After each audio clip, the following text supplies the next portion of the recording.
हर तरफ सन्नाटा था, जमीन वीरान थी और आसमान पर एक अजीब सुकून पसरा हुआ था। अचानक फिजा में नूर फैलता है और फरिश्तों की तस्बीह की आवाजें गूंजने लगती हैं।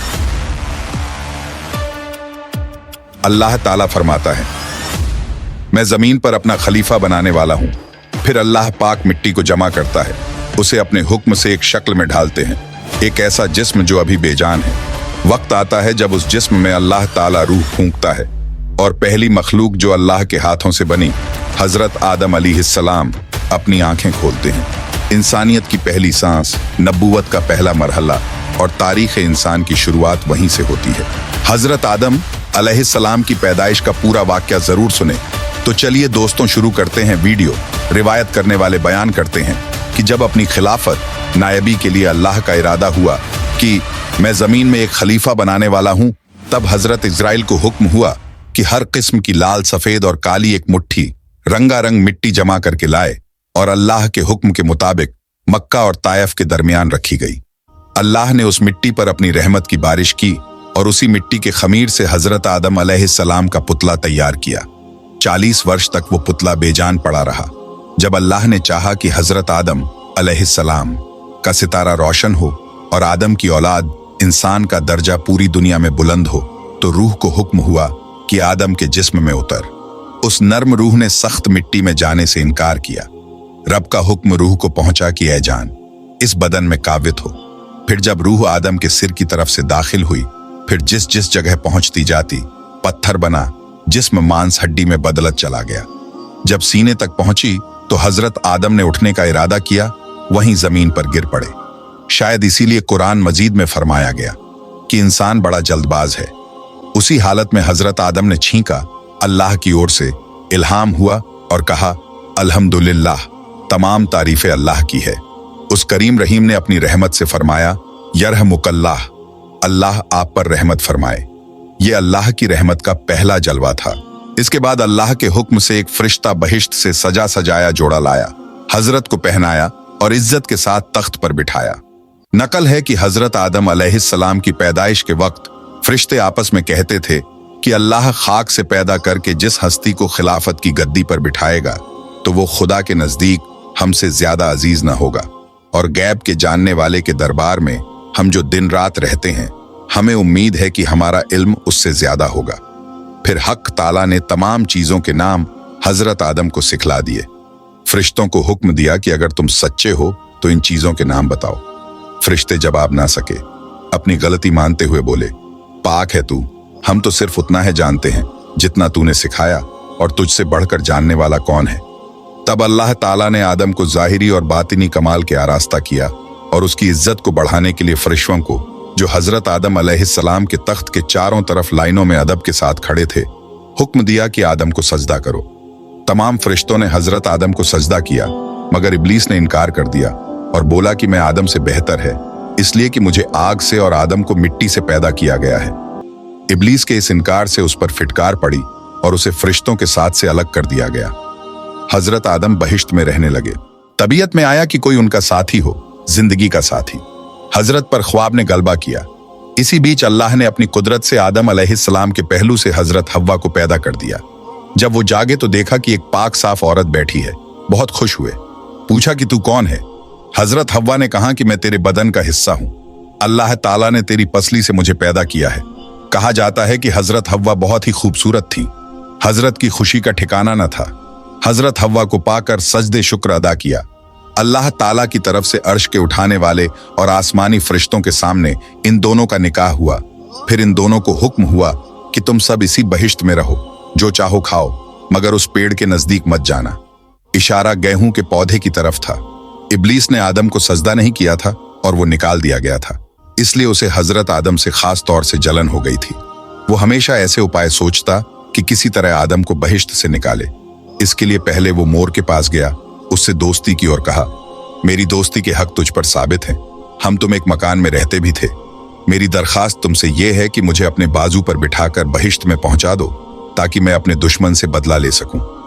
मोर ने इस काम के करने से इनकार कर दिया और कहा कि तू ये बात सांप से कह। तब शैतान सांप के पास गया और उसको अपने जाल में फंसा ही लिया। सांप उसको मुंह में रखकर बहिश्त में ले गया। फिर हजरत आदम और हव्वा के पास गया और रोना शुरू कर दिया। पूछा, क्यों रोता है? उन्होंने शैतान को पहचाना नहीं था। शैतान ने कहा, मैं तुमको नसीहत करता हूं, मुझको तो तुम्हारे हाल पर रोना आता है कि तुम इस बहिश्त से निकाले जाओगे और ये बहिश्त की नेमतें तुमसे सबकी सब ले ली जाएंगी और जिंदगी की लज्जत के बजाय मौत के दर्द का मजा छकोगे। दोनों ने शैतान की जब ये बातें सुनी तो बड़ा गम हुआ। इब्लीस ने कहा, अगर तुम मेरा कहना मानो तो तुमको एक पेड़ बताऊं, अगर थोड़ा फल उसका खाओगे तो हमेशा जिंदा रहोगे और मौत की शक्ल कभी ना देखोगे। हजरत आदम ने पूछा, वो कौन सा है? शैतान ने कहा, वही पेड़ है जिसके खाने से अल्लाह ताला ने मना किया है। हजरत आदम ने इस बात को कबूल नहीं किया कि मैं खुदा की कभी नाफरमानी न करूंगा। जब शैतान ने कसम खाई कि मैं तुम्हारा भला चाहता हूं, तो भी वो इस नाफरमानी के लिए तैयार न हुए और उठकर चले गए। फिर शैतान ने हजरत हव्वा की खिदमत में जाकर इस तरह उनके दिल में भी वसवसे डाले और सांप ने शैतान के कहने पर गवाही दी। हजरत हव्वा ने हजरत आदम से फरमाया कि सांप तो बहिश्त का खादिम है और वो शैतान के हक में गवाही दे रहा है, तो मैं पहले इस पेड़ का फल खाती हूं। अगर कोई बात पड़े तो मेरे वास्ते खुदा से माफी मांग लेना, और नहीं तो तुम भी खाओ कि हम तुम दोनों तमाम उम्र बहिश्त की नेमों को चैन से खाया करें। कहा जाता है कि अल्लाह ने शुरू ही में तय कर दिया था कि आदम की फरमाबरदार औलाद बहिश्त में और नाफरमान औलाद दोजख में जाएगी। अगर सबको जन्नत ही में रखना होता तो दोजख कैसे भरी जाती और आमाल का हिसाब किताब ही क्यों होता। गेहूं का पौधा भी इसी आजमाइश के लिए रखा गया था जो उनके बहिश्त के निकाले जाने की वजह बना। उल्मा ने लिखा है कि जब हजरत हव्वा ने थोड़े से गेहूं के फल खा लिए और उनके कहने से हजरत आदम ने भी कुछ खा लिए, तो अभी तक हजरत आदम के मेदे में गेहूं पूरी तरह हजम भी नहीं हुआ था कि बहिश्त का लिबास जिस्म से गिर पड़ा, जिस्म नंगा हो गया। मजबूर होकर इंजीर के पत्तों से जल्दी जल्दी जिस्म ढांका। हुक्म हुआ कि ए आदम, तेरे नंगे होने की वजह क्या है? कहा, अल्लाह, इसकी वजह यह है कि तेरी मर्जी पर अमल न किया, उस मना किए हुए पेड़ का फल खा लिया। फिर आदम ने यह भी अर्ज किया कि यह गलती सांप और मोर के बहकाने और कसम खाने से हुई है, जबकि ये बहिश्त के अमीन और रखवाले हैं। कहा जाता है कि उस वक्त सांप शक्ल व सूरत के एतबार से बहुत ही खूबसूरत था। इस जैसा बहिश्त में कोई जानवर भी न था। अल्लाह ताला ने इस गुनाह की वजह से उसका चेहरा बिगाड़ दिया, मिट्टी धूल को उसका खाना बना दिया और पेट सीने के बल जमीन को रगड़ना और छाती को छीलना मुकद्दर हो गया। इसी जुर्म के अजाब के तौर पर हजरत हव्वा और उनकी बेटियों को जन्ने का दर्द दिया, हैज माहवारी की गंदगी दी और खारविदों के हुक्म में रहना और उनकी ताबेदारी करना तय कर दिया। मोर को भी सजा मिली, उसकी भी शक्ल बदल गई, चुनांचे पांव तो बदसूरती के लिए मशहूर ही है। फिर हुक्म हुआ कि सबके सब बहिश्त से निकलो और जमीन पर उतरो और आपस में एक दूसरे के दुश्मन बने रहो। इस तरह आदम, हव्वा, शैतान, सांप और मोर सभी जन्नत से जमीन पर जिल्लत और रुसवाई के साथ पहुंचे और सजा के तौर पर सबके सब अलग रखे गए। रिवायत में है कि हजरत आदम सरांदीप में, हजरत हव्वा को जेद्दा में, शैतान सीस्तान में, सांप असफहान में और मोर काबुल में उतारा गया।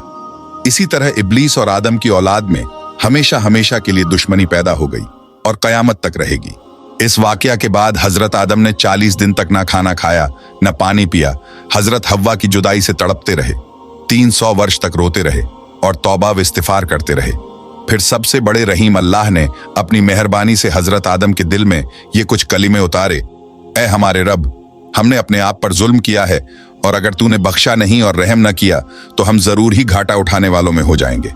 तेरे अलावा कोई इबादत के लायक नहीं, तू पाक है हर गलती से और तेरी हर पहलू से तारीफ है। मैंने एक खता की और मैंने अपने आप पर जुल्म किया, तो तू मुझे माफ कर दे। इन कलिमों के पढ़ने के बाद हजरत जिब्रील आए और गुनाह की माफी की खुशखबरी लाए। हजरत आदम बहुत खुश हुए। इस खुशी में अल्लाह का इशारा पाकर उन्होंने चांद की तरह 14-15 तारीखों के रोजे रखे। इन रोजों से उनके कल्ब को इत्मीनान हुआ और जिस्म को राहत मिली।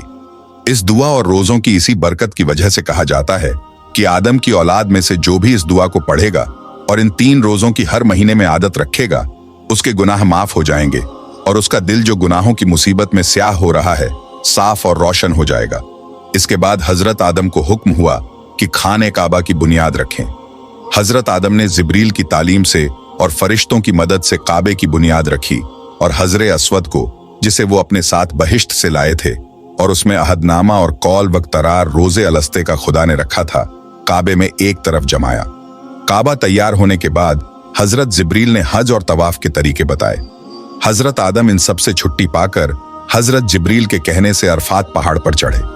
हजरत हव्वा भी हजरत आदम के लिए परेशान थीं। घूमती फिरती वो अरफात पहुंच गई थीं। धूप और गर्मी से उनका रंग भी बदल गया था। दोनों एक दूसरे को न पहचान सके। हजरत जिब्रील ने एक दूसरे को पहचानवाया। दोनों का मिलना हुआ।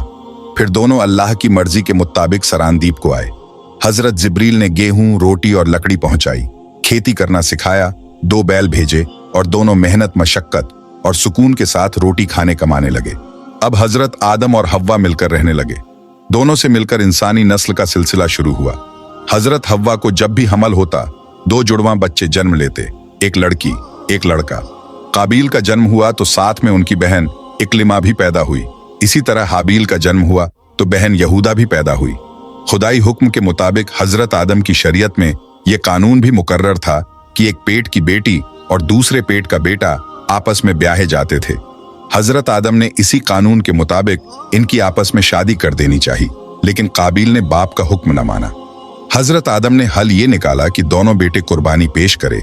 जिसकी कुर्बानी कबूल हो, इक्लिमा उसके निकाह में आए। उस जमाने में कुर्बानी का दस्तूर ये बनाया गया था कि अगर आदमी आपस में झगड़ते तो दोनों अपनी अपनी कुर्बानी पहाड़ पर रखते।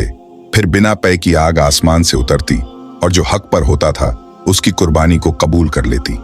जब दोनों भाई राजी हुए तो हाबील ने एक मोटा ताजा मैडा अपने घर में से जिबा किया और काबील एक टोकरा गेहूं का ले जाकर आया। ये दोनों पहाड़ पर अपनी कुर्बानी को रख आए तो खुदा की कुदरत से एक आग आसमान की तरफ से आई और हाबील की कुर्बानी को कबूल कर लिया। काबील जल उठा, बोला, हाबील मैं तुझको मार दूंगा। हाबील बोले, अल्लाह तो परहेजगारों की कुर्बानी कबूल करता है। अगर तुम मुझ पर हाथ चलाओगे तो भी मैं तुझ पर हाथ न डालूंगा। मैं अल्लाह पर भरोसा रखूंगा।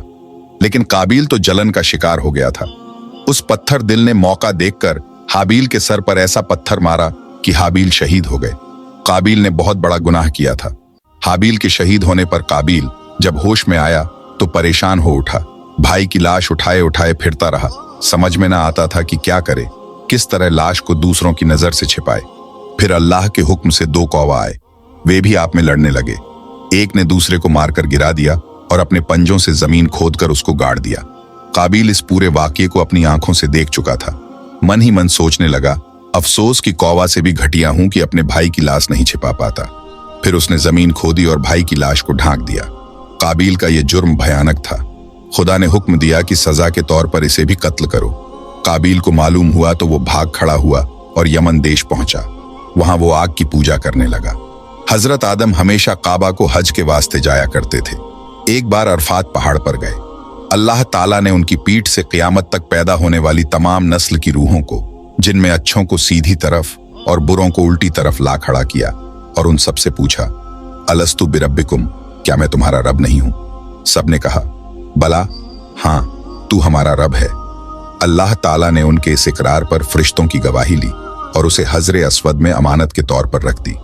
हजरत अली रजी अल्लाह ताला अन्हु इसीलिए रिवायत करते हैं कि जो कोई हज करेगा तो हजरे अस्वद उसकी गवाही देगा।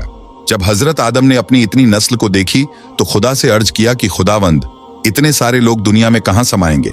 दरशाद हुआ कि ये तमाम रूहें एक साथ दुनिया में नहीं आएंगी। कुछ को जमीन पर रखूंगा, कुछ मरने के बाद जमीन के नीचे होंगी, कुछ को बापों की पुश्त में और कुछ माओं के पेट में होंगी। हजरत आदम जब अर्ज कर रहे थे उस वक्त हजरत आदम की सीधी तरफ एक हसीन नवजवान मौजूद था। वो रो रहा था। हजरत आदम की नजर उस पर पड़ी तो उन्होंने हजरत जिब्रील से पूछा, ये कौन है? उन्होंने बताया, ये तुम्हारी नस्ल ही का एक नौजवान है जो अल्लाह का पैगंबर है, नाम दाऊद है। एक छोटी सी खता की वजह से वो रो रहा है। हजरत आदम ने पूछा, उम्र क्या है? बताया, 60 वर्ष। फिर हजरत आदम ने किबले की तरफ मुंह करके दुआ की कि खुदावंद, मेरी उम्र वो तूने 1000 वर्ष की मुकर्रर की है। मेरी इस उम्र में से तू इसको 40 वर्ष दे दे। अल्लाह ने यह दुआ कबूल कर ली। इस तरह जब हजरत आदम 960 वर्ष के हो गए और इजाइल अलैहिस्सलाम रूह कब्ज करने आए तो हजरत आदम ने फरमाया, अभी तो उम्र के 40 वर्ष बाकी हैं। तो उन्होंने याद दिलाया कि ये 40 वर्ष तो आपने मीसाक वचन के दिन हजरत दूध को दे दिए थे। हजरत आदम को ये बात याद न रही थी, इसीलिए वो बराबर इनकार करते रहे। अल्लाह ने बहरहाल उनकी बात मान ली, लेकिन आइंदा के लिए ये हुक्म हो गया कि हर मामले को गवाहों के साथ लिख लिया जाया करे ताकि कोई इनकार न कर सके। हजरत आदम बीमार हुए तो उनको बहिश्त के मेवों के खाने की ख्वाहिश हुई। औलाद से कहा कि वो इसे हासिल करे। जब बाहर आए तो देखा कि जिब्रील और कई फरिश्ते कफन और खुशबू बहिश्त के लिए चले जा रहे हैं। उनसे हजरत आदम की ख्वाहिश का जिक्र किया। हजरत जिब्रील ने बताया कि हम इसीलिए आए हैं कि उनको वहां पहुंचा दें जहां वो अपनी ख्वाहिश पूरी कर लेंगे। फिर हजरत आदम ने अपनी बीवी और लड़कों से फरमाया कि तुम यहां से जाओ और मुझे खुदा के फरिश्तों पर छोड़ दो। हजरत आदम खुदा की याद में लग गए, यहां तक कि फरिश्तों ने उनकी रूह कब्ज कर ली। हजरत आदम की नमाज जनाजा हजरत शीस अलैहिस्सलाम ने जिब्रील की तालीम के मुताबिक पढ़ाई और हजरत आदम को दफन कर दिया गया। क़यामत तक आदम की नस्ल के लिए नमाज जनाजा की ये रस्म उसी वक्त से चल रही है। प्यारे दोस्तों, आज की वीडियो में इतना ही। हम फिर मिलते हैं एक और नई वीडियो के साथ। तब तक के लिए दुआओं की गुजारिश। अल्लाह हाफिज।